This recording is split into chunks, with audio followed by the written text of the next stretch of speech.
And now, the Lowe Post. Welcome to the Lowe Post podcast, live from the seaport, whatever, in New York City, where I was not planning to do a podcast today. But when Stan Van Gundy is in New York and says, yes, I will make the mistake of coming on your podcast, you say, let's do it. So Stan, Coach, how are you doing? I'm good. I'm glad to be here with you. You're one of the few that I would have actually done this for. So, because that's an hour into my afternoon nap time now, which is an unemployed coach. I try to be a regular at. And today you need a nap because you were on get up duty today. Well, yeah, and the games, they just go so long. I mean, you're up at 1 a.m. watching those West Coast games, man. You don't want to know what my plan for tonight is? Because we're now like 16 days into the playoffs, which means I'm like 16 times 3, whatever it is, like 48 hours bereft of sleep. If I'm sleeping 5 hours a night. So tonight there's only one game. Nuggets, Blazers. That's it. One game. I'm watching the first. This is what I'm going to tell myself now, and then I'm going to violate it. So I'm going to try and speak it into existence like LeVar Ball. I'm going to watch the first half, and then I'm going to bed at 10 and get my 8 hours of sleep. That's my goal. Well, see, I think that's great. And I've tried to do a lot of times, what I'll do is record the games and I'll just get up and watch them the next morning. But when you've got to be here at 6 in the morning, and you're on the road, it's a little harder to record them anyway. And so you got to stay up and watch them. And it's, man, those West Coast games are late. They're late. East Coast is, it's the toughest time zone, I think. It has its place, but on the West Coast, the games are starting so earlier. Like I'm still working. I'm not ready for this. That's true. When I've been out there doing NBA Countdown, and you've got to go to the studio at 3:00 to be on the show. You're like, it's the middle of the afternoon. Yeah. Like, what are we at, an AAU tournament? I mean, what's going on? Let's talk playoffs. Let's talk mostly about the two games that were last night because there's no sense talking Nuggets, Blazers. That's going to start very soon. So Bucks-Celtics, Warriors, Rockets. You have been staunchly the field in the Warriors versus – that's staunchly, but Warriors versus the field. I have been Warriors all season. I wavered. I started to quake when they lost that second game to the Clippers.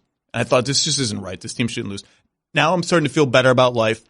They're up 2-0 in one of the tough series that's going to be on their path to a title if they get that far.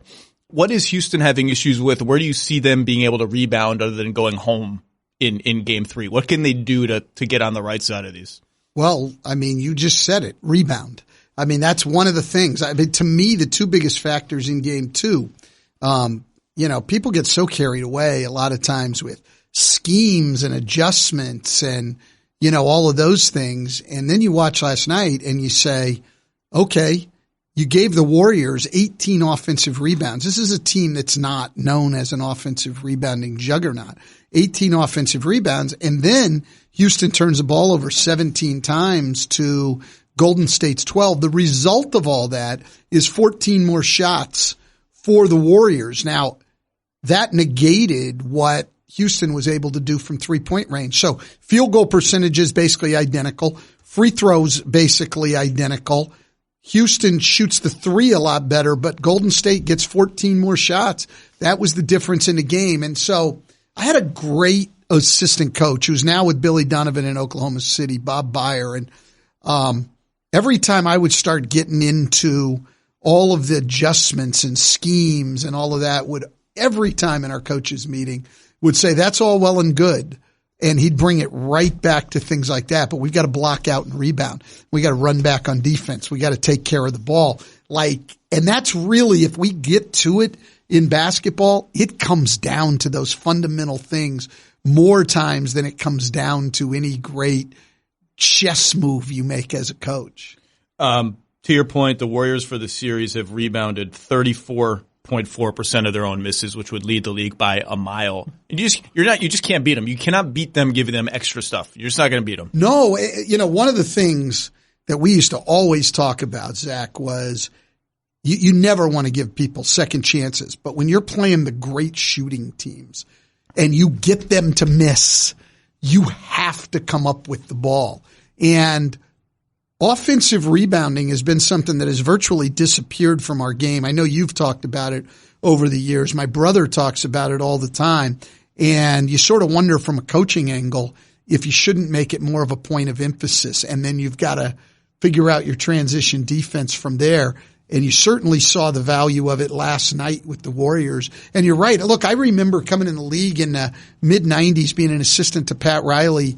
And, I mean, one year the Bulls were around 40% off the offensive glass. Ooh. They had that great movement out of the triangle, which really lent itself to offensive rebounding and on the move. And now you lead the league under 30%. Under 30%. To lead the league. And then last night, it's startling to watch somebody get that many offensive rebounds in today's NBA. Well, and clearly to your point about maybe there's some low hanging fruit where if we can figure out a way to do it without compromising our transition defense, clearly the Warriors have given, I mean, he's a bit player, but they've given McKinney permission. You go crash. You're good at it. You're going to be guarded by guys who just like, these guards aren't used to like having a little 6'7" wing, not little, but come in and crash the hell out of the glass. And I think, I don't want to talk too much about this series, but the Sixers are very interesting to watch in this regard because they've gone all in on size. They're huge at almost every position. And just, you can see sometimes like they'll have the corner guy. Ennis is really good at this. He'll come in, he'll go from the corner into the paint, like just in case. And when the ball hits the rim, he'll make a judgment. Do I have a chance? Yes, I'm going in. No, I'm now curling back on defense. And he's actually snuck in for some offensive rebounds like that. And to your point about transition defense, like finding the value of being big is so interesting to me. Again, Philly is huge. And if you look at their numbers, they give up like the second or third most transition opportunities in the league, probably because they crash the glass and people try to run. But they're like number 2 in points per possession allowed on transition opportunities. And I think it's because they're just giant. If they get back in the picture, they can disrupt you. Well, I think there's a couple of things, right? I think for Golden State, I think they can go to the glass really hard in this series because we know how slow Houston plays. So Houston's not looking to run the ball up the floor. And I think in general, Zach, as you know, the playoffs tend to slow down. People really aren't looking to run as much. And so having an offensive rebound emphasis makes a lot of sense. And clearly, this didn't happen by chance. Clearly, Steve Kerr and the Warriors have an offensive rebounding emphasis, and it makes a lot of sense, especially against Houston, which is a team that is not going to run the ball. Now, against most teams, if you're going to go to the boards, what it's going to require is tremendous effort from the players. So if you watch what Boston's doing to Milwaukee, and I don't want to get too far ahead of ourselves. Go. But they're doing a great job of getting back. They're back early. And especially Al Horford's getting back. And so they're building a wall on Giannis. Not quite as well last night as they did in game 1, but they're doing the best job I've seen anybody do against Milwaukee this year of getting back, getting their defense set. To do that, they're not going to the offensive glass. Right. Okay? If you're going to go to the offensive glass and get back, there's a demand on your players for extreme effort. It's easy to get back early. I can jog back as the ball goes up, and I'm going to be set. If I'm going to go to the glass and the other team gets the ball, I got to be on a dead-ass sprint to get back and in position. It's harder to do. So, again, not to get ahead of ourselves, but you mentioned Horford. You're too smart to read a lot of Twitter commentary and like sort of intentionally flammable media commentary. The next time Al Horford has like 3 straight games where he scores 11 points, there's going to be this, they used to, like, he was a average Al. Why are we giving this guy a max contract? He only gets 11. Why can't he give him? I don't want to hear that anymore. This dude, this matchup against Milwaukee and what he's done to Giannis. Now it's 1-1. It's not like they've dominated. They just got destroyed last night. This is like, it doesn't matter if he scores 15 points in a game. He's impacting the entire chance that Boston has to win this series is because of Al Horford on both ends of the floor. You know what? That's exactly right. I mean, look, this is the main reason Boston has won both last year and this year is they're an elite level defense. Everybody talks about the talent they have. This hasn't been a great offensive team, as you know. Even in the first round, they were not good offensively. Not at all. I think right now in the playoffs, they're the least efficient offensive team in the postseason of the teams that are left. A lot of the teams that got knocked out certainly were less efficient. They've won because they're an elite level defense, and the anchor of that defense is Al Horford. His ability to guard a guy like Giannis off the dribble and to defend his own guy in the post and to guard pick and rolls however you want to guard it and to switch on to guards. You had the really big play in the one game in the first round, right, where he got switched on to Bogdanovich late. Yes. And Bogdanovich isolates and drives him to his left hand. And Horford gets the block. They get out on the break, and Jaylen Brown gets it to Tatum, I think yeah. For the three to go ahead and win it. I mean, Al Horford, if anything, is still to this day one of the more underrated players in the league. I'm telling you, there will be if the Celtics are alive long enough, he'll get 36 points in 3 games, and the average Al, he doesn't get us enough play. It'll all come out again. Anyway, so the rebounding. The Warriors through 2 games, 114 point something points per 100 possessions. That would lead the league. However, to your point, I think Houston's half-court defense has actually been good enough to win this series, good enough to win these games. Their half-court first-shot defense, I think, has been largely fine. Like, you're not going to go – there'll be blips where, yeah, they miss a switch on Clay or Capella gets hung up on a screen or this and that. It's the Warriors. Like, they run a lot of stuff. You're going to mess up.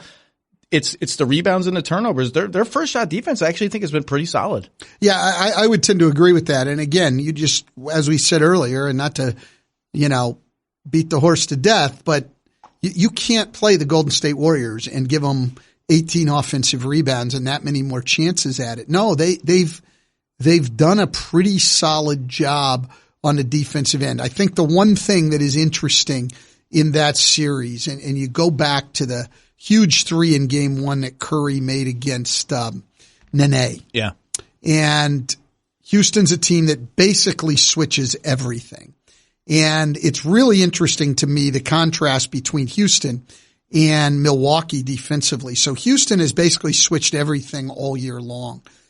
You sort of wonder if that switch is something they really should be doing against Golden State. I mean, their centers really got destroyed in game 1 trying to play those guys. They give them space. They give up threes. But when you've switched all year long, right, it's virtually impossible now to think that your guards who haven't had to do it all year are all of a sudden going to get over picks. That's not going to happen. And then you look at Milwaukee, who switched about as little as anybody during the season, right? Are the two that didn't switch. And then last night, you see Mike Budenholzer's adjustment, and they switched more than I've seen him switch all year. Ever. Right. But that's an easier adjustment. You can go that way. It's really hard if Jeff Bezdelik and Mike D'Antoni decide, boy, we really don't want Nene, especially, having to switch out onto Steph Curry. Well, what are you going to tell your guards? Get over a pick for the first damn time all year where all you've done is gone under and caught the roll man? That's hard to do. When you play the way Mike Budenholzer had Milwaukee play all year, that adjustment's open to you in the playoffs. So I found it very intriguing, very interesting that in the second half last night, Houston put Harden on Durant and Tucker on Iguodala. And I'm sitting there thinking, well, that's weird. That's voluntarily putting James Harden on Kevin Durant is not something that you think of. He's a pretty tough guy in the post. That's well documented. You can't move him. KD can shoot over him, but KD can shoot over everybody. Anybody. I didn't see any media commentary about this. Maybe I missed it. My guess was, unless Tucker was in foul trouble, and I'm just forgetting this, I don't think he was. My guess was let PJ roam a little bit as a help defender. He's the best one we've got, particularly when we take Capella off the floor. We got to talk about Capella in a second. And what you saw was, so that makes sense, right? But what you saw in a bunch of plays was like the inherent tension between switching and helping. So there was one play in the third quarter, Steph Draymond pick and roll. Draymond slips the screen. He gets behind the defense. It's now PJ Tucker's job to go help at the rim. Iguodala's on the weak side. Except Iguodala is setting a little fake pin down for Durant. So PJ Tucker's looking at that like, oh, I got to take care of that. And then Draymond dunks. And like, it's the switch having a switch scheme and you're going to be our help defender. Tristan Thompson ran into this too. It's like impossible to do both of them. Well, no, it is. And look, when you play these great offensive teams, that not only have great players, but have great coaches. And you're in a lot of those situations that are really, really difficult. And you've just got to decide. Here's the thing defensively, and probably truer now than it's ever been in the NBA. You can't take everything away. So we know that the most efficient shots, I mean, come on, we've all been schooled in this analytically, all of us around the game, are free throws, number one, layups at the rim, number two, and threes, number three. Well, it's going to be really hard to limit teams in really good teams in all three of those areas. I think the problem that a lot of teams have is they get caught in between and they don't take away anything because you're trying to take away everything. And I think Milwaukee is instructive. There's a lot of ways to play defensively. So I'm not saying you have to play it their way, but they were the number one defense in the league. And it's instructive that in a 3-point crazy league, they gave up the most 3-point attempts and makes in the league and elected to say, you know what, we're going to take away the paint and we're going to try not to foul because you've got to take away something. Yes. They were number one at both. They didn't give up fast break buckets. You know, they took all that stuff away. And I think again, you could decide, like Detroit was close to the top 10 defensively, and Dwayne sort of went the other way. Dwayne decided we're going to really try to take away threes, and they gave up stuff at the rim. So I don't think anybody's philosophy is right or wrong, but I do think you're forced to make choices in today's NBA, and I think what you have to do is we've got to take away something, because if you're trying to take away everything, you end up giving up everything. So this is. I want to ask you this as a coach. Let's just jump around. All orders going out the window. Yes, it is. Yes, we're talking about. I'm taking all that away from you. Yes. Look at my notes. Master of chaos, right here. All gone. So they are now. Milwaukee is now facing a pick and roll combination tailor made to hurting that defense, and it has hurt them. And has hurt them already. Is Al Horford popping for three? And you can see it hurt them in a lot of different ways. They're starting to veer a little bit and switch and get caught in between and blah, blah, blah. Why do you not just run that every time? Like as a coach, I always wonder, like, is there just a line where you run it too much and they adjust in a way that hurts it, or the other players get sort of disengaged from the play? Like if I'm Brad Stevens, I'm running it twice as often as he's done so far in the series. And I'm not Brad Stevens. He's a genius. I'm just a schmuck on a podcast. No, but it's an interesting question because you are right about Brad. He is a great, great coach. And I think his game plan in this series, particularly at the defensive end, has been absolutely terrific. But I too find myself watching the games and saying, why aren't we just going to high pick and roll with Kyrie and Al Horford? Because, yeah, they veered back a little bit, but not a lot. For the most part, they've been willing to live with wide open Al Horford threes, and he's knocked them down. And last night in particular, there was an increased emphasis on having a second defender on Kyrie all the time. Their help was earlier. They got somebody between him and the basket, and Brook Lopez was going to stay there on that pick and roll. He was not thinking get back to Al Horford. They were primarily focused on stopping Kyrie. If you can keep throwing it back to Al Horford and he can keep knocking the ball in, you're going to force an adjustment on Milwaukee's part. You can't switch Brook Lopez onto Kyrie Irving. No, that's not going to work. That's death. It's very tough to rotate out of. You can get into some veer backs, but if they get any kind of movement, then you're going to end up with Brook Lopez on one of their perimeter guys somewhere. So I'm with you in that I was a little bit surprised that we didn't see a lot more, quite honestly, of that pick and roll last night. And I don't even know if it helps them to play Brook Lopez off the floor. That's the tricky thing for me. If they had Brogdon, I would say almost for sure it doesn't, because they have enough small guys to make a pretty good small ball or Giannis at center or whatever lineup. But yeah, I don't know. I don't know why Boston's doing that more. And at the same token, I think they should go at Kyrie more on the other end. I think they should run way more Giannis Bledsoe 2-man game. They They did a lot of that 2-man game, but oftentimes with Rozier's, man. And I like Rozier's a better defender. I'm not like that worried about Rozier switch. I'm worried about Rozier switching onto Giannis, honestly, but I'm running that stuff at Kyrie until I'm exhausting him. I'm running him through the gauntlet every time. Yeah, there's no question. I mean, for number one, I mean, anytime you can get a hit on those guys, those type of guys, hit them, wear on them a little bit. Also, I think it's good. That's something that we really haven't seen much in the postseason out of Milwaukee, is that pick and roll combination. And then the other one that, I've seen very little from them, but is really hard, is when you get the guard screening on Giannis. Yeah. That's really, really tough. We see a lot of it with Denver, with Murray and Jokic, with Jokic as a ball handler. Now, I understand it's harder to defend Denver because you can't go under that screen on Jokic. They were trying to do that the other night, and he was hitting threes on it. So it's tougher than it would be on Giannis, but it still forces you into a lot of decisions. Yeah, that two-man game is really good either direction you do it. And, I just wonder, going back to Horford and the pick and pop, I just wonder when they're going to put Brook Lopez on Marcus Morris and put Giannis on Al Horford. Because even if you don't switch that, even if you're not saying we're doing that to switch, Giannis is just so much faster. He can corral the pick and roll and get back to Horford. And at least that's now a contested three. And Lopez and guard Marcus Morris, fine. Now, the Celtics can obviously just take Marcus Morris out of the game. No, what the Celtics will do is run the pick and roll with Marcus Morris. And you'll be in the same thing. And Morris is here's the thing with I don't Morris. trust the Marcus Morris 3-point shooting like I trust Al's. I do, and here's why.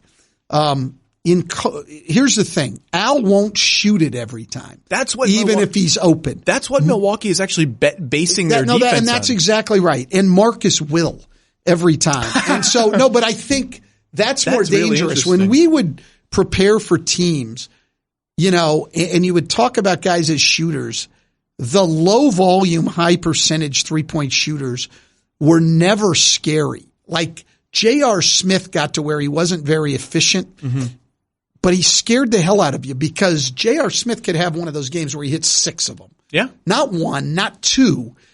I'm sure Milwaukee's looking at Al Horford. Okay, he's going to hit a couple. No big deal. You put Brook Lopez on Marcus Morris and run the pick and roll with him. He'll shoot it every damn time, and he's got a chance of making 5 or 6 of them. So I think when we evaluate 3-point shooters, volume's a big part of it. Now, not volume that's really bad shooting, but like I'd rather have a 35, 36% 3-point shooter who's shooting 7 a game than a 40% shooter who's shooting 3 a game. Sure. And Al, but if you give Al, and I think Kyrie and I think even Jaylen Brown had a couple last night where they were really good at kind of hesitating and then taking one more dribble into the paint and then sometimes around the back passes, but kicking it back to Al. And that one extra dribble gets Lopez an extra 2 feet down. Like Al has, literally 15 feet of room when he catches the ball. I think that's got to be a 40 to 45% shot for him. Like he has to take that every time. No, but again, he shot it well in the series. But if you and I went back through the film, I think we'd see 4 or 5 a game where he's passing up shots. And so you're right. I think Milwaukee banks on that. Like, yeah, Al's a good shooter. And the key point is we've had 2 blowout games. Right. Now, if we've got close games down the stretch, even though Al's not going to make maybe 5 or 6 in a game, is Milwaukee going to be willing to live with that minute to go in a tie game? Right. Minute to go down 1 and he can take it to down 4. I think that'll be the interesting thing. Over the course of the game, I get it. With Al Horford, but we'll see what happens when it's, shots that can decide a game. And when Lopez is off the floor and Ilyasova is off the floor, Giannis is guarding Horford. And I thought there were a couple of and even with Lopez on the floor, I thought there were a couple of possessions when, since Morris is guarding Lopez, that matchup carried over to when Boston had the ball and they ran Kyrie Horford, except Giannis was on Horford and they switched. And obviously that leaves Bledsoe on Horford, which is not good. Giannis on Irving is it's like watching someone from a different species guard a normal human being. You can't even see Kyrie. And And on those possessions, they very artfully scrammed or they dragged Bledsoe out of that matchup because Mirotic was nearby. So you get out. That looks pretty good to me. If I'm Milwaukee, the number one thing I'm scared of is the Kyrie Horford pick and roll. That's the focus of my, how can I make that less dangerous? I thought that looked kind of good. Boston would obviously then see that coming, anticipate it, set up some counters and this and that. But I kind of want to make them go through that motion a little bit more. Well, yeah. And I thought what was amazing about that is, again, Milwaukee is not a team that switched a lot during the regular season. So to be able to do that, the switch itself, okay, not that hard, but to get into exactly what you're talking about with the scram and getting Bledsoe out of there, that's become second nature to Golden State, Houston, teams like that who switch a lot. But to go to this at this point in the year, that's not an easy thing to do. And I was amazed that they were able to do it a couple of times as well as they did. Now, if they had to do it on more high volume, we'll see if they could actually get it done possession after possession after possession. Here's another coaching question for you. This is relevant in both the Philly-Toronto series and the Milwaukee-Boston one. Baines cannot guard Giannis. I mean, Giannis is not shooting well with Baines on the floor, but he has, I have it in my notes somewhere, I think he has 12 free throws in 18 minutes with Baines. Baines just can't guard him. At what point do you have to start thinking we need to match Horford and Giannis's minutes because we just don't have anyone else that can guard him? And I think Toronto is going to start grappling with at what point do we need to have Gasol on the floor whenever Embiid is? Did you ever had a coaching decision where you really had to dramatically change your rotation so one specific guy could guard another specific guy? Yeah, look, where was it for us was last year in the regular season. We tried very hard to match Avery Bradley's minutes to Kyrie's minutes when we played Boston because he could guard him. And, Brad's great with stuff like that because his rotations are, at least in the regular season, are more irregular than just about anybody in the league. Like most teams, you can sit down and you'll go into a game and when they're going to sub people, not with Brad. And so what he would do is he'd get Kyrie out early and then bring him back. And so we had to just what you said, try to match him. The best one I've seen is when I was an assistant for Riley. This is going way back. And my brother was coaching the Knicks. We had Clarence Weatherspoon in Miami, who'd been a really good player for us off the bench. We played him in a playoff series, ended up losing a game 7 at home. Maybe it was a game 5. I think it was game 7. All those Heat Knicks series blend together for me. Yeah, exactly right. And some of them were 5-game series. But what my brother did is he matched literally every possession Marcus Camby on Clarence Weatherspoon, and his length was too much for Spoon. Spoon was only 6'7", and he could go in and dominate other people. And I mean, literally, whenever we'd send Spoon to the bench, Camby would go. He didn't even have to ask my brother after a while. He's just coming down into the game. And they took away our best bench player in that series. And so, yeah, those things, that's people always look for these big schematic things. I think it's more things like that, matchups. And we've already seen teams in the playoffs change their lineup. Steve Kerr, who never gets enough credit for what he does as a coach because they're so talented, the idea to go small in this series has been huge. You would think that a team you're the number 1 seed, you just won a series. No, we'll keep trotting out the lineup we have. No, he hasn't done that. We saw Mike Budenholzer put Mirotic into the lineup to get more shooting in and try to open up the floor. That one didn't pan out a lot because of Mirotic's early foul trouble. Missed shots and quick fouls. And everything else. But we've seen that go on. Brad Stevens went away from the Baines-Horford which big man duo and went to Marcus Morris. I thought they would get smaller eventually, maybe as early as game 2. Most coaches, you've won all these games in a row. I thought changing that lineup was kind of a gutsy move. But the gutsy is the wrong word. It's only Aaron Baines. It's not like you're doing some, Aaron Baines is a good player, but you know what I mean. But I thought that was, most coaches I think would err on the side of this is working. Let's see how it works here. And absolutely. I'm with you. I don't know if I'd call it gutsy. I have a hard time with anything in sports being gutsy because we're playing games. So I don't usually go to those things. But I do agree with you that that most people would not have changed. You just swept the first round, and you did it on the basis of your defense, not your offense. And the two best defensive players now on the Celtics, especially with Marcus Smart out, are Baines and Horford. And he took one of them out of the starting lineup. But I think it's been great for them. Even though they got blown out last night, I think it was a good move, and I think he'll stay with it in this series. And you're right, Baines is going to have a hard time guarding Giannis, though in game one, he was okay against him because they kept their defense packed in and got a second body in front of him. I thought they started well containing Giannis off the dribble last night, but then, and every team's going to go through this, Milwaukee started knocking down threes and people started cheating out more and more and more. And that was tough even on Al Horford, let alone Aaron Baines. If you're not going to have your defense packed in, Aaron's not going to have a chance to play Giannis and contain him without fouling him. I would like the Bucks. I get a little queasy when Ilyasova's out there. I just get a little queasy. They get a little too slow for me. I like when I would lean in a little bit more to Giannis and Mirotic as the only big men on the floor. Give me Bledsoe, Middleton, Giannis, Mirotic, and this is where the loss of Brogdon really hurts because you don't have the other guy. But maybe George Hill, I think, is playing pretty well, especially on defense. I like the way they look there.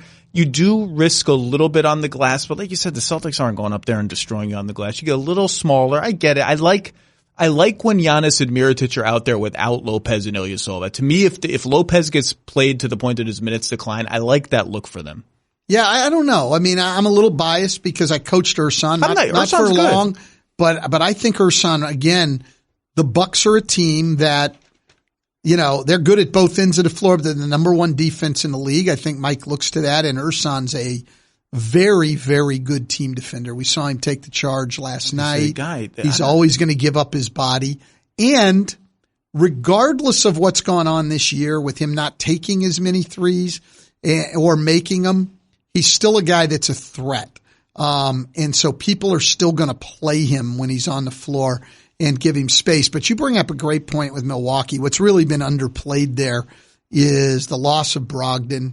They're going in and not nearly to the level, but when you combine it with the loss of Tony Snell, who was the guy they put in the starting lineup when Brogdon first went down, their depth is greatly depleted and has made them play bigger probably more than they would like to, simply because they don't have enough perimeter guys, though I like Connaughton. I mean, I know he's been up and down, but I like him. He's a tough guy. He's athletic as hell, and he can shoot the ball, and he's not afraid to shoot it. I mean, give Mike Budenholzer credit for a lot of stuff this year, but they decided how they were going to play, and those guys are going to let the threes fly all the time. I mean, they can miss 10 in a row, and there's no hesitation. Up in the first half. Yeah, they're not concerned. I mean, they believe in the way they're going to play. Mike's given them confidence in that, and it's worked out well for them. Yeah, Connaughton, you just wish he could shoot it a little better. But that's not fair. Like, I wish everyone could be a little better. I wish I were a little thinner. I wish it's just not how it is, But you look at his shot, and it's good. It's good. That's just it. I watch him shoot, and I'm like, man, that ball should be going in, And so I think you do expect more. It's not one of those like Giannis. He made a couple last night. You watch that shot, and you're going, that's not going to go in very often. Baines, they let shoot threes. I'm like, that's not. Baines is doing some little dance step with his feet. Yeah, well, he always does. He's traveling basically. But you don't expect it. But then you watch Connaughton, and I think he gets good balance. He's straight up and down on most of those. He's got, a good, powerful base.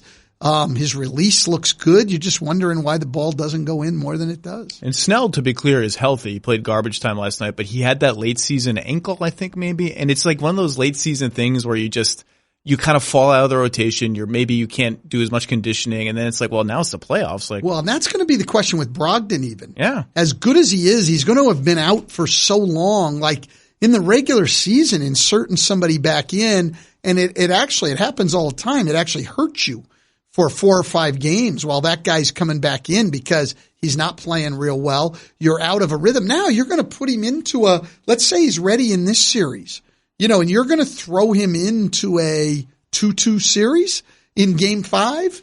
That it's not easy. And I think that's where, whenever it is with Brogdon, as good as he is, that's where I think Mike is going to have a tough decision. What did Jameer Nelson have in the 2009 finals? Was it a shoulder he was coming back from? Well, yeah, and he had been out a long and time. Rafer Alston was your guy. and Rafer had played well, and we had played well. Not nearly as we had played well as we had played early in the year. I want to say we were like 33-8 or something in the first half of the year. And that was a very difficult decision for us. And we didn't bring him back in the starting lineup. We brought him back off the bench. What we had actually started to do is, to be honest, is Anthony Johnson had backed up Rafer in the first half. And in the second half, we basically, of games, going down the stretch, we played Turkoglu as our backup point guard. But the one thing Turk wasn't going to be able to do against them, particularly against Lamar Odom, is break down the defense and get in the paint. We had won both games against the Lakers in the regular season, and it had been almost entirely because of Jameer Nelson. He had played great. We decided to play him as our backup. I've been questioned on that a million times since. Have and you if really? I'm around Orlando, especially locally, like a lot of people, I got a lot of criticism. Well, yeah, look. They don't say thank you for the finals berth? No, they do. They do. Year? No, of course they do. And they're more appreciative than anything. But I do get asked about that, and I got criticized for it. But it's one of those things, like, listen, the one thing you have to be comfortable with as a coach is it's all about the result. There's nothing else that matters. I mean, I remember playing the Celtics a year we went to the finals, and we actually lost game 5 at home to go down 3-2. And the last play of that game, and we had talked about this going into the series, we're not going to they didn't have Garnett. Mm-hmm. We didn't have Jameer. And we're not going to let Paul Pierce beat us. And so we knew late in the game what we were going to do on any of those plays. Any pick and roll, we're blitzing Paul Pierce. We're staying home on Ray Allen, and somebody else has to make a shot. And Big Baby Davis, who we ended up coaching later, hits a shot to beat us. And after the game, I get asked, was it the right move? I said, absolutely not. You can't say that I made the right move, but it didn't work. It ended up being the wrong move because it's a results-oriented business. But if I had it to do over again, I would do exactly the same thing. But your job, and some coaches are not comfortable with this, I always have been, your job is to make the decision that works, because what matters at the end of the day is that you have to win, and you just have to accept that. That doesn't mean that you say to yourself, I would do it differently. But when you're talking to the public, you can't go out there and say, it's the right decision. It didn't work. It didn't end up being the right decision. But give me another playoff game or any game at the end of the game. I either get Paul Pierce shooting the ball or I get Big Baby Davis shooting the ball from 15 feet. I'm going with Big Baby. Fair. Do you still have visions of the Courtney Lee layup that, like, in your nightmares or dreams? I really don't, because I don't, because it was a difficult shot. For younger people, this is game 1 of the 2009 finals. And no, game 2. Game 2. We got destroyed in game 1. Right. And the game is tied, and you designed a beautiful side out of bounds play, and Courtney Lee gets an alley-oop. As you said, contested and kind of flying out of bounds. It's not like it's a dunk, Yeah, no, we were actually down 2, so it would have tied it and brought it into overtime. I thought it was the other way around. And and we didn't get it. Look, what I liked about the play was, and Turkoglu was one of the best inbounder I've ever had in those situations. I'm looking at it right now. It's tied. Okay, maybe it was. I got it well, up. then you're up. 88. There you go. And it's a very difficult shot, but Turk had the guts to make that pass. You got to have somebody out of bounds. Yep. A lot of guys are going to look at that play and go, to hell with it. I'm going to throw the ball to the guy coming off for the jump shot. Turk made the pass. It's as good a shot as you can hope to get. Yeah, there's 0.6 seconds left in the game. Yeah, there's as good a shot as you can hope to get. But Courtney certainly didn't deserve any criticism on that. It's not like he, when it first came out as, we missed a layup. Well, that is hardly a layup. That's a really difficult shot. And Courtney's was a good athlete, but certainly not an overwhelming athlete. As a matter of fact, by NBA standards, probably an average athlete. So it was a tough shot. Did that play have a name, and had you used it before? We had worked on it. We had used it, but we'd never made that pass before. Interesting. The other pass never made that pass. Is to Redick here at the top of the key? Yes. Okay. And we had never made that pass. So, never made, wow. Yeah. So again though, having the right inbounder in those late game situations, whether it's to get a shot or to just be able to inbound in certain situations, you got to have the right guy, because there's a lot of guys there that want to play it safe, and you take yourself out of opportunities. Speaking of guarding the inbounder, you and I were texting about this a few weeks ago. What do you remember about the LeBron buzzer beater from the conference finals that year? It was game 2, I think. You were up 1-0 in Cleveland. Yeah. Cleveland was the number 1 seed. LeBron hits this buzzer beater to win the game. Well, what I remember, and this is a real, I wish my memory didn't work this way, but I think it's a coach's memory, is I remember all the negative stuff and only very little of the positive stuff. And so what I remember there is we were up game 1. We had made major comebacks in both of those games on the road against Cleveland. Like, we were down 20 in the first half of both of those games and had come back. And so we're up 2 on the shot LeBron makes. And this doesn't happen all the time. We actually had prepared for the play they ran. Really? And talked about it in the huddle. Like, we had an idea on the late. So what Mike Brown used to like to do on that play is they would go to pin down for LeBron, and he would start up hard and then try to back cut to the rim, and they threw the lob. They had gotten that on Indiana earlier in the year. I mean, that was the play in a low clock situation. So we were locked in. Turkoglu was locked in on the play. We had talked about it. He did such a good job of taking away the layup. Then LeBron had to come up. So he tried to get the back door, couldn't get it, comes up. You're right. He does try. I'm watching it right now. Tries to get he cuts right into his chest almost. Well, we knew exactly what was coming. And then he came up and ends up the 3 to beat us. And so I remember everything about the play. What we should have done in a low clock situation is we should have been tracking LeBron with the guy on the inbounder, knowing that Turkoglu was going to do his job and take away the lob. So we didn't need great pressure on the ball and been there to make the pass to LeBron tough. We didn't do that. And what bothered me about it is we had a chance to go up 2-0. That could have been a play that ended up costing us the series and a coaching decision.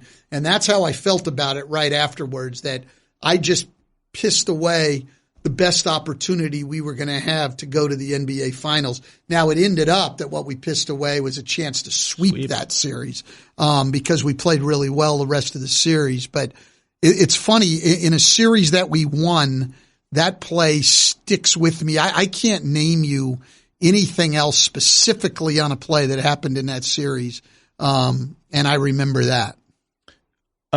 What's the locker room like after that? Do you say something? Do you need to say something? Did you fly out of Cleveland back to Orlando that night and just let everyone chill on the plane? Like, what do you do in a moment like that? We did.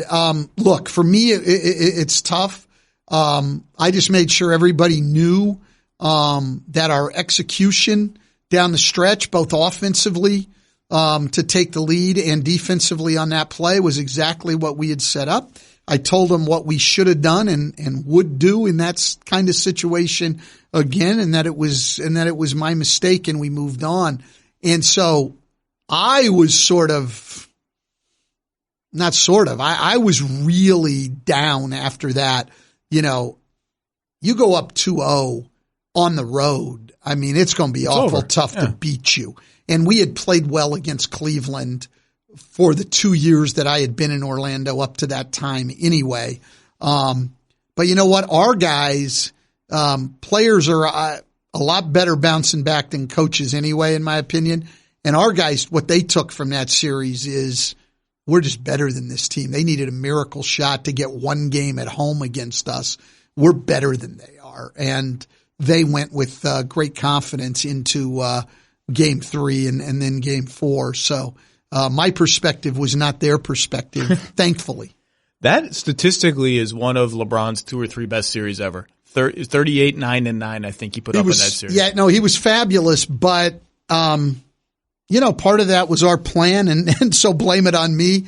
But all the times that I had coached against LeBron, particularly at that point in his career, we always chose to try to make him score the ball rather than pass it, and our feeling was that the only way that those other guys had enough to beat us over a 7-game series, at least we hoped, was if LeBron just created wide open looks for them and they could knock down shots, and we wanted to take that away. And so we played the entire series on him one-on-one. I don't think we helped, obviously, on drives, but there was not a time in that game where we double teamed him, blitzed him on a pick and roll, any of that. You put 2 guys on the ball against him, and he's a genius. He's going to pick you apart, and we didn't want that to happen. And, we we tried our best, but we ended up giving him a lot of points in that series. Let's go back real quickly to Warriors Rockets. What do you do with Clint Capella if you're Mike D'Antoni? I watched the games, and I don't think Clint Capella is playing bad. I think obviously he's having some trouble finishing around the rim. He got bailed out by a couple bad foul calls on Durant last night. I thought Durant's rim protection was fantastic. Golden State's doing all sorts of crazy rim protection stuff on defense. Great stuff. Defensively, I think 8 out of 10 times he's doing the switch and ball denial and all that pretty well. Yeah, Steph's going to burn him every once in a while, hit a floater, his step. It's going to happen. I think he's playing pretty well. I've also always just thought in my gut, the Rockets are not going to win 4 games in this matchup if Capella becomes a bit player. They just are not going to have enough rim protection. Golden State's going to cut them to death. It's just he just adds a vertical dimension that they will not have if they go Tucker at center for 30 minutes a game. And yet, both last season and this season, the numbers just keep spitting back. They're getting destroyed with Capella on the floor. I think they're where do I have it? Minus 36 in 60 minutes with Capella on the floor, plus 26 in the other 36 minutes. The numbers are starting to make a pretty strong case against me over 2 seasons. I still just don't think those Tucker at center, they're so small now. Yeah, what do you do? Numbers, but we're talking the numbers are a now 9-game sample size. And the numbers from the regular season over the last 2 years, which is also a small sample size, obviously, 8 games, that's not the case. Capella's been effective. And so I'm with you at both ends of the floor. Like if you don't have the Clint Capella roll to the rim lob threat in your game, how are you creating, enough shots? And then what you talked about with the defense at the other end with rim protection. The only thing about the rim protection is it gets negated a lot because of their switching. You switch everything, right? And so Capella's not protecting the rim. He's out on the floor guarding the shooter, which is also one of the big reasons that the Warriors have been able to wear out the Rockets on the boards. And this is how they play centers off the floor. We're taking away what you do defensively because our shooting is so dangerous. You're not near the basket. And then offensively, we're just not going to guard you, and we're going to have our unbelievably good help defenders be there at the right time. Yeah, no, and look, if you go back to game 1, so the sort of, to me, the key possession in the game, the play that put it away was Steph Curry's 3 on Nene. And if you remember what happened, the Rockets were playing small at that point and playing well, okay, going into that stretch. They had given up offensive rebounds on 2 straight possessions. So now, with Houston at the free throw line, Mike D'Antoni brings Nene back in the game because of the rebounding. But the rebounding doesn't even end up becoming a factor because they switch the pick and roll. It's Steph Curry on Nene, and, he's just able to get space, and he pulls up and hits a 3. Even if he'd missed, Nene's not going to help him rebound the ball. He's out at the 3-point line. And I think that's one of the great ways, and the Warriors have done as good a job as anybody, but one of the great ways to attack all the switching that's going on in the NBA is make the big defend the guard, get up a reasonable shot, and then attack the glass because they're small inside and you've got advantages on the offensive board. And so it's not just the post up where you've got the size advantage inside. You've got the size advantage on the boards. And the Warriors have really taken advantage of that in this series. I think it's one of the sort of underrated things in this series in where the switching has hurt Houston. I'm going to read you a stat, and I want you to tell me what I should make of this stat. All right? This is the number of ball screens for James Harden per 100 possessions when the Rockets are on offense. Number of ball screens for Harden. Regular season, 47 per 100 possessions. Utah series, 30 per 100 possessions. 2 games against Golden State, 79 per 100 possessions. So like 2.5 times the frequency. Why is that? What's happening there? Well, I think what they're trying to do, and the Warriors have done a little bit of both. They're either trying to put 2 guys on the ball on Harden to create shots, which the Warriors have done some of, or force a switch onto a more favorable Curry matchup. Correct. But Curry, they're not switching. They've done, he's been forced to a couple of times on rescreens.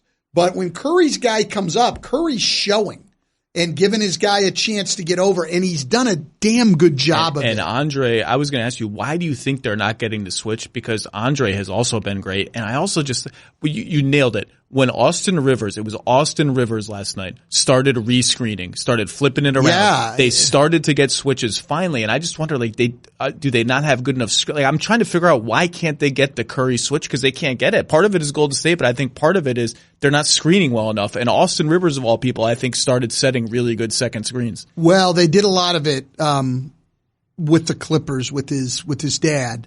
A lot of flipping the screens. He's really good at it.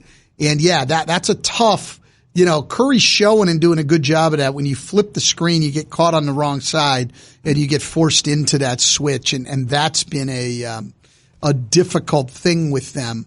It'll be interesting to see Houston going forward, because they've also run into some shot clock problems, more so in game 1 than game 2. If they don't just come down and go quicker, with Harden on the ices and let him just go, and create on his own, certainly takes away being able to put 2 guys on the ball initially. It certainly takes away, shot clock problems. But Houston, let's face it. I mean, Mike D'Antoni has done a great job of, to me, getting a lot of offensive production out of, I don't want to put anybody down, but it's not a great roster. You've got a Chris Paul that's nowhere near peak Chris Paul. Your next best player is Eric Gordon. And Who's playing? Phenomenal. By the way. And then everybody else is really limited. And so they've played basically pick and roll for James Harden, isolation for James Harden. There's not like a lot of stuff there. No. I was talking to my brother the other night and we were saying, like, what's the walkthrough? Like 5 minutes? Like, these are the 2 things they're going to run. To stand through. For most of the guys, it's a stand through. Yeah, there it is. Like, what are we doing? Where are we helping?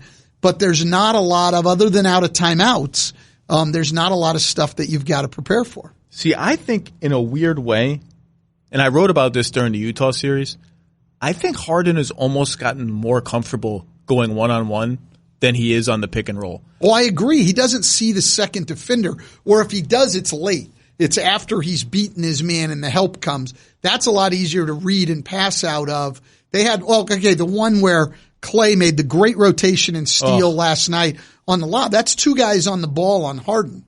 That type of thing doesn't really give Harden as good a chance to attack as if he just goes one-on-one. And I'm going to be interested to see in game 3 if we don't just see more straight isolation from Harden and give him a chance to go. I think the same thing. In the Utah series, the first 2 games really highlighted, he likes to just put the chess pieces where he wants. So Clint Capella, you go in the right dunker spot, right under the rim. We're going to put 1 shooter on your side of the floor, 2 shooters on the left side. I'm going to beat my guy, and here's what's going to happen. Your guy's going to step up onto me. Exactly right. I'm either going to lob to you, or the guy who's guarding the one shooter on your side is going to come guard you, and I'm going to hit him for a wide open three. There's nothing you can do about that except just be better. And so the Warriors are bigger, smarter, longer, faster, and they're doing things like that exact setup.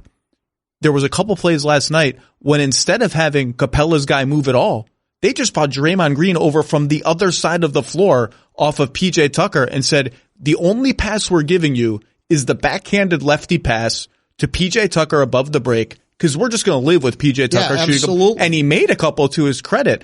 But and even when they don't do that sort of unconventional help from all the way across the floor, they're just better at timing their rotations and being like Kevin Durant is huge in the passing lane. And I think Houston has kind of gotten a little spooked out of playing that one-on-one game because the Warriors are just better at taking it away. Well, and again, you don't have a lot of different situations. So you sort of know what you're going to see, but either the pick and roll or the isolation, and you know what the options are. And Draymond's been great on, he's picked off a couple of lobs, deflected them.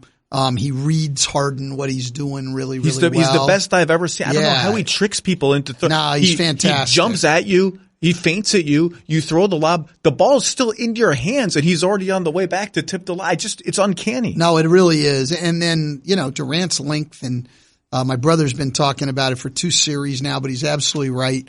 Durant's a very underrated defender who's put a lot into that. We know how good Clay is. Clay doesn't get it. Clay is an absolute. I don't mean this as a disparaging thing, but like Curry's injuries become this like, let me, we're going to watch every drive like with Zapruder level intensity to figure out, is he at 90% mobility? How's this change of direction? Clay we don't even hear about Clay's ankle anymore. It's already in the past. That dude is such a stud. He's such an Iron Man. He complains about nothing. He'll play through anything. He's just an absolute stud. No, he really is. And deserves more credit than he gets. But a little bit like we talked with Al Horford. I mean, if you want to talk about, as good as some of those other guys are, the guy who anchors that defense and makes it go is still Draymond Green. Where are you going to be? Are you here for another day? Where are we going to see you on ESPN's and ABC's programming coming up? You know what? The only thing I have left scheduled for the rest of the year is, I'm here on Get Up tomorrow, and that's it. And then I don't know because, I got a couple of chances on Countdown at the start of the playoffs because Chauncey was out doing games. Mm-hmm. But I think their crew's pretty well intact now going forward with Paul and Jalen and Chauncey there with Michelle. So I don't think I'll be back out there. I think this is pretty well it for me tomorrow, and then we're into the off season, and I can just enjoy the games like everybody else. Well, that's a sad note to end on. Now I'm sad. You've been a very welcome presence on television. I like it. I've enjoyed it, and but you know what? Now I can just record the games, and I don't need to stay up all night and get 3 hours sleep to come in and talk about the games at 6 a.m. So I'm fine with that. Well, I was going to say, if you're coming back here, I want to grab a beer and watch a game with you because I want to see. Like, I'm sure the stuff I'm seeing when I rewind the game, it's like you're 5 levels of chess ahead of me. I want to watch a game with somebody like you and say, did you see that, and then be like, what the hell just happened? Like, you point that out to me. Yeah, I don't know about that. Again, I think that there's times that, and look, I mean, there's a lot of schematic stuff that goes on, but I don't think it's quite at the level. And Brad Stevens said this the other day, and he's absolutely right.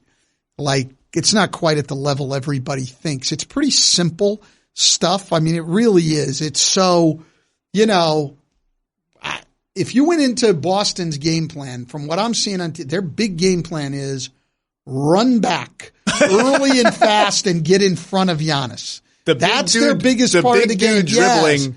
Yes, that's been their big thing. And then if you look on the other side, and what does Milwaukee try to do? Well, they're switching a little bit more, and we're going to help really early on Kyrie. I mean, it's really like enforcing simple principles and trying to get guys, to do them better and pay attention to detail than some really complicated thing. Like, I don't see anything close to the Jordan rules that Detroit used to have, based on where he caught the ball and all of that. I'm not seeing it right now. I'm not saying coaches aren't capable of it. That's not what I'm seeing. I'm not seeing that level of complexity right now. No, it's funny you say that because that's Steph 3 over Nene at the end of that game. I believe if you go back and watch the matchups, they had Tucker on Curry for the first time all game and Harden on Durant. And I think they were trying to put themselves in position to switch that play and have Tucker end up on Durant. And like all this complex machination is going on. And all the Warriors did is like, where's Nene? Who's got Nene on? I'm bringing him up.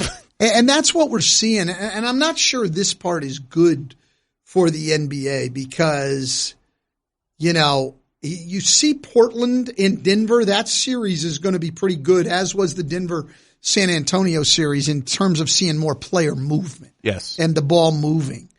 But, Golden State, Houston, that is a pick and roll isolation series. I mean, was last year too. Yeah, exactly right. And that's really more of what you're seeing across the league than anything else.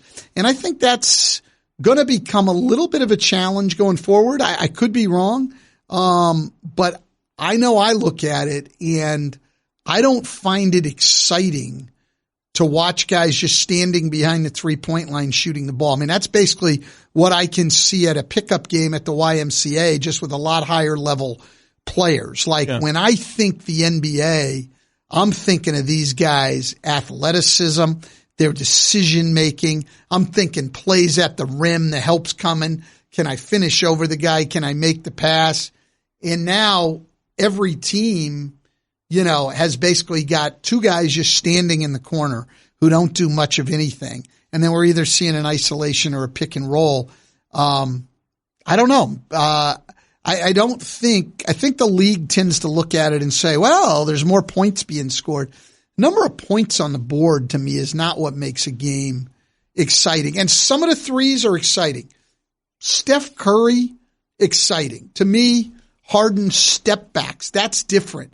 But the guy who just spots up in the corner or even out top, Brook Lopez, and stands and shoots it, it's effective, not exciting. Like the Bucks made 23s last night. The exciting plays are Giannis going to the basket. Yep. Everything else, really, I mean, I feel like sometimes I'm watching a suburban high school game somewhere, and guys who played like me standing around shooting the ball. And believe me, not exciting. Does the NBA have a slogan anymore? I love this game. Is it I love this game? Remember, there's the NBA that it's fantastic. Yeah, it was How that. about the NBA like your suburban just like your suburban high school game, only better, only more athletic. And a lot better shooters and certainly the talent you can appreciate. And the one thing it has done for the league is because it's hard to score in a half court, we've seen it speed up. And I think that's good. That's true. But it slows down again in the playoffs. And I'm just not sure, for as much talent as we have in this league and as much greatness as we have, that our games are as exciting as they could be. But again, sometimes, as people say to me, are we just being the old guys with the get off my lawn stuff, and the game is really as good as it's ever been? That's what I wonder, actually. I had Kirk Goldsberry on my podcast yesterday because he has a book that addresses all of these things. Yeah, and talking about the solutions and And I thought to myself, I wonder, the 15-year-old fan has never seen anything but this. This is what they're going to grow up on. I just wonder if they're just going to say, well, that's basketball. That's just how it is. I don't remember a day when there was all this kind of fancy stuff going on. But there is enough still, as you said, you mentioned Denver and Portland. There's still enough stylistic diversity around that they will be exposed to that. But there is just a lot of that. I mean, Kirk even proposed, this wasn't in the piece that ran on ESPN. He proposed as a 3-second violation in the corners, that you can't stand in the corners for more than 3 seconds. Now, you might need another freaking ref to oversee that. Yeah. I don't know, but and I hate it when we have to contrive things. But I do know, like when I came in the league as an assistant, and we all tend to exaggerate as time goes on. I understand that, but there would be at least 3 or 4 plays. I was going to say 6 to 8, but I'll cut it back knowing my propensity to exaggerate the olden days, but 3 to 4 plays a night at the rim where these great athletes are going to the rim and the shot blocker is coming because not everybody was playing with 6-7 centers at the time. And we're going to get a play at the rim. And I just remember, I'm coming from 14 years as a college coach into the NBA and sitting there every night, like 3 or 4 times a night going, holy crap, are these guys unbelievable? And just thinking that in my head. And now you get a 2-on-1, 3-on-2 fast break and nobody attacks the basket. It's going to be throwing it to a 3. Like there's nothing, there's not nothing, but there's not as much going to the rim. There's a few guys. I mean, you're going to get Giannis and there's a few guys, but everything else is we're just going to throw it out and shoot the ball. And it's, to me, I don't think it's as good as it could be. I think the players are better than ever, more skilled than ever, more athletic than ever. And yet I don't think our game is reflecting that. This is why we all need to root as neutral people for the Nuggets to stay good, for this weird Philly experiment of Simmons and Embiid. I want it to work just because I want something that looks so different. They run no pick and roll. They have the most unstoppable post-up player in the whole league. I want that to work. And Towns in Minnesota he can do everything offensively, but he's unguardable in the post. Those guys are like the hope for some stylistic diversity going forward. Like, you mentioned Denver. People are starting to realize, like, Denver's been fun to watch for a long time now. They're really fun. The way the Jokic plays and all the motion around him, it's different. The ball starts at the elbow and it moves to the side and then comes back to the elbow, moves over here, then it's under the rim. It's just fun to watch. Well, it is. And look, here's the one thing. I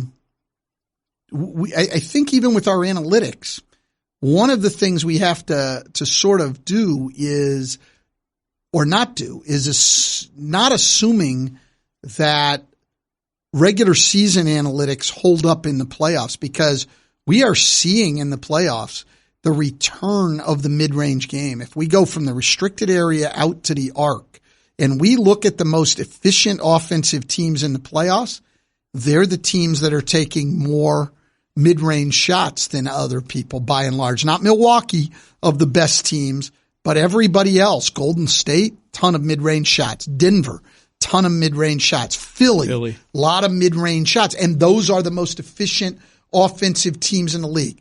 So what we're seeing in the playoffs is what works is get to the free throw line and make your mid-range shots. Now, it's not because those shots are necessarily more preferable, but defenses have time to prepare, and they're doing a better job of taking away the high percentage shots, and they're leaving you with that. And then we look at Kevin Durant, the leading scorer in the playoffs right now. Kevin Durant, 55% of his shots are twos from 4 feet to the arc. He's not getting many layups. He is shooting quite a few threes, but not anywhere near like a Damian Lillard. Sure. He's living in the mid-range and the off-the-post type of stuff, and he's the leading scorer in the league. Now, there's not too many guys going to be as efficient on those shots as Kevin Durant, but we're seeing it on a little bit lesser level with Kawhi Leonard. A lot of mid-range pull-ups. And so maybe what works in the regular season isn't necessarily what works in the playoffs. And we're seeing Houston struggle, not just James Harden, okay? So they have a first-round series with Utah, or, obviously a good defensive team, but they have not been very efficient offensively so far in the playoffs, and they're a team that is shooting nothing but layups and threes. Well, in part because Harden's floater has mysteriously deserted him. It was a shot that he made a lot of hay on in the regular season, and he can't make it right now. No, that's exactly right. And so the only team that's having offensive success so far in the playoffs that is where the analytics would put us in terms of shot selection is Milwaukee. But everybody else, it's sort of different right now. It's free throws and mid-range jumpers are working. Mid-range jumpers, runners, post-ups, floaters, that stuff's working right now. So there's a sense of hope, too, is maybe what you need to do in the most important part of the year is to play a little differently than what everybody's telling you during the year. And part of it is, too, let's face it, we've both seen the playoffs for a long time. Closeouts are harder. There's more pressure and more contests on shooters. And so those threes are not the threes you're getting all the time in the regular season, at least not every night. Like last night, Milwaukee did get great threes. But they also had some just pull-up contested threes. Middleton had a couple of just like jab step, get the guy off you shot. Those are tough shots, and there's a lot of mid-range stuff open. And so what we have known for a long time still will hold true. The guys that can score at every level are the guys that are really, really good because they can adjust to what the defense is giving them. So Durant obviously can get to the rim. He doesn't do it a lot, but can get to the rim if he has to.